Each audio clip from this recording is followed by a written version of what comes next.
Let's learn how to welcome families graciously into our school building, our classroom, the front office, our clinic. First of all, you've probably seen the word bienvenidos at airports, on street signs, at restaurants, outside the bathroom. But what we see on a sign is not necessarily what we are going to use in conversation or when we greet a real human being or human beings that come to our space. So the first thing we need to think about is what part of speech welcome is when we say welcome to someone. Is it a noun, a verb, or an adjective? And that's going to help us move forward. Now, to be clear, welcome, depending on how you're using it, could be any one of these parts of speech. But in this particular context where we say welcome to a person, what we are really saying is, you are welcome. We are describing the person, therefore, it is an adjective. And it is important to know that in Spanish, adjectives and the nouns that they describe have to be matchy-matchy, just like this wonderful couple that is now emblazoned in your brain. Let's look at some examples that you already know.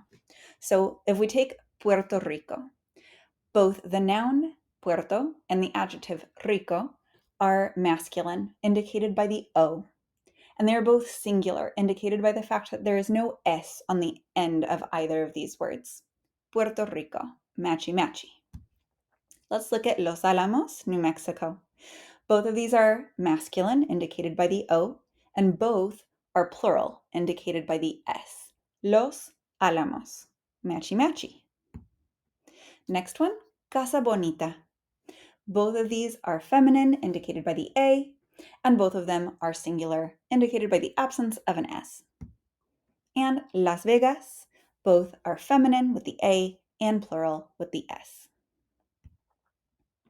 And again, if we think about what are we describing when someone comes into our space and we say welcome, we're describing the person or the people who we're talking to. And so we can take the root bienvenid and add an O, OS, A, or AS, depending on who it is we're talking to. So we're going to use the O or the OS in the case of a masculine person or people. Now, where the exception lies is if you have a group of both women and men in this group. And if it's a mixed group, if there's even just one masculine person in that group, you will defer to the masculine plural form of the OS. So even just one masculine person, go to with the OS. Now we're going to use the A or the AS if this is a feminine person or a feminine group. To use the AS to describe a group, every single person in that group needs to be a female. And then we're going to use just the O or just the A in the case of welcoming one person. That's the singular form. And we're going to use the OS or AS in the case of two or more people, the plural form. So let's look at how this actually works.